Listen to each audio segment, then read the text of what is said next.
when I actually did get the project out there and it got a really good response, it was like a validation stamp.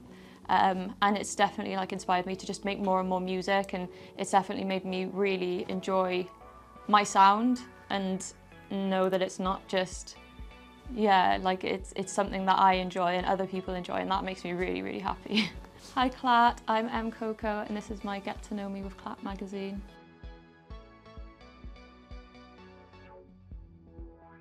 So when I was growing up and I was in college and I was like looking for my sound, I had like influences from a bunch of different artists, and I thought that I could only follow one genre. So like I really liked indie music at the time. I liked electronic pop, hyperpop.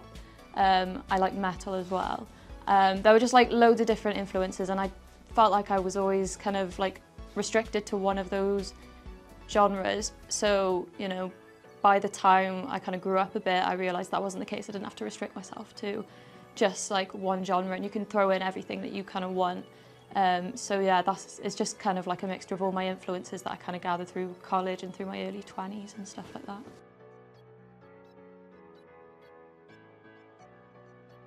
I really like noise music, but I also like when it's a lot more melodic, which is why I think I'm so like drawn to shoegaze. And I think I was in a shoegaze band when I first moved to Cardiff, and I really liked the sound that we had there. So, you know, it's kind of like a piece of that kind of developed in my own solo project as well. So that's kind of how I blend that in, really.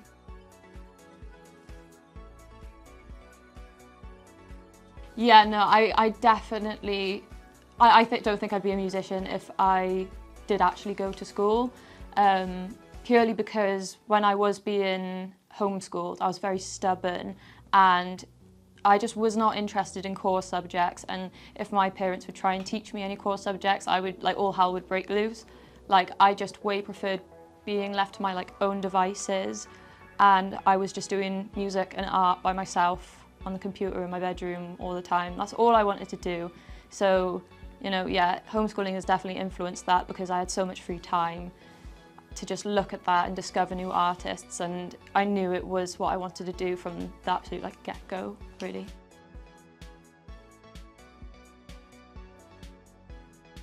So the movie would be about a music venue where the floors, the walls and the ceiling are trampolines. I had a dream about this recently where my other band, Teases, we went to the green rooms, which is in the valleys. I can't remember where in the valleys it was, but I haven't been there for like 12 years. So I had this dream that we played there, and it was all bouncy and all crazy, and I just feel like that would be the foundations of my sci-fi film if I had a soundtrack for it.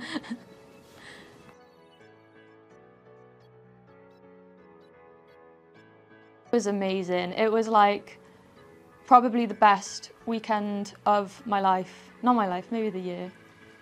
Or my life, I don't know. It was just really nice to like hang out with Ellie and Rachel and play our music and just spend our time outdoors and listening to like new music, and it was just excellent. We had a really good crowd response, and there were lots of like young people there, and it was just like, it was excellent. And yeah, I would do it all over again if I could. Absolutely amazing experience.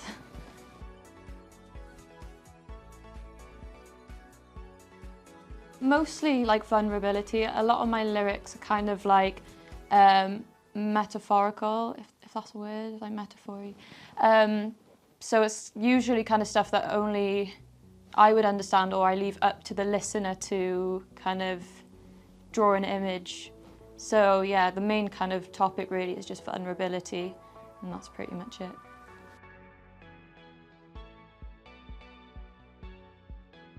Working with Alice Low made me focus more about structural elements of my music, because her structures are just like incredible and chaotic, and they really inspired me over the time that I was working with her.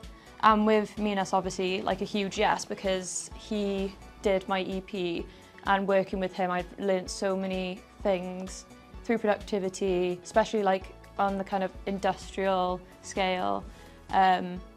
Yeah, no, it's definitely had a big influence in many different like elements.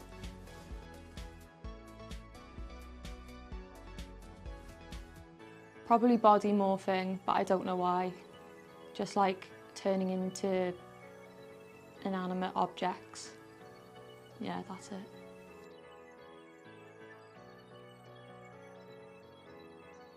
I really enjoy it purely because I've been sitting on this project for a long time, and a lot of the time that I was sitting on the project, it was because being a soloist is quite a big thing, something that I've always wanted to do, but never felt like I was good enough.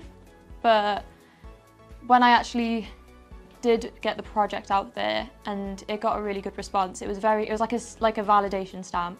And it's definitely like inspired me to just make more and more music, and it's definitely made me really enjoy my sound and know that it's not just, yeah, like it's something that I enjoy and other people enjoy, and that makes me really, really happy.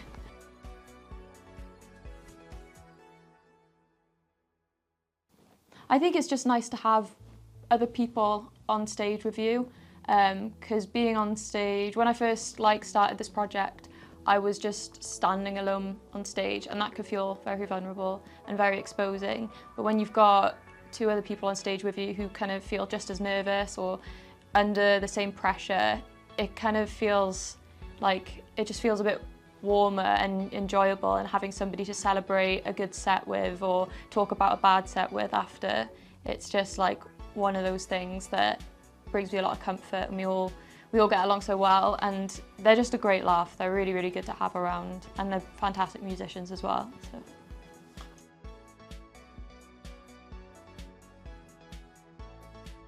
I don't know, because the whole writing thing just comes very naturally, and when I do the production side with Minas, it just happens organically. I don't really put much thought into it. It's just kind of what feels right. I don't really think about how it comes across. If it sounds right, I'm just like, yeah, that's what we should do.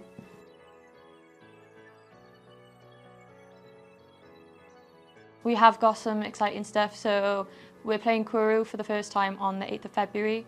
We are doing Focus Wales, and then we've also got some visual stuff coming out pretty soon.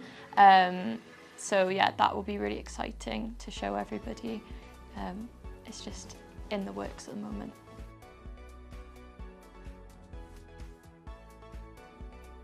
I'm very thankful to be part of the launch pads this year, because we've been really eager to get a live video and a music video. I've always got just ideas bundled in my notes, and it's so nice to be able to actually do them, have the means to do them. So yeah, no, it's very, very exciting.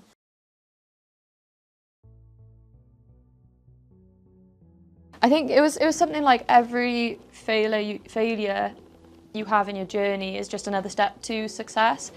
No one's ever going to have a smooth sailing journey. I've not had a smooth sailing journey. Us in Teathen, we're called Teathen now, the Minas band, we've not had a smooth journey. But it's those little successes in between that just make it so much better. Stop asking yourself what if.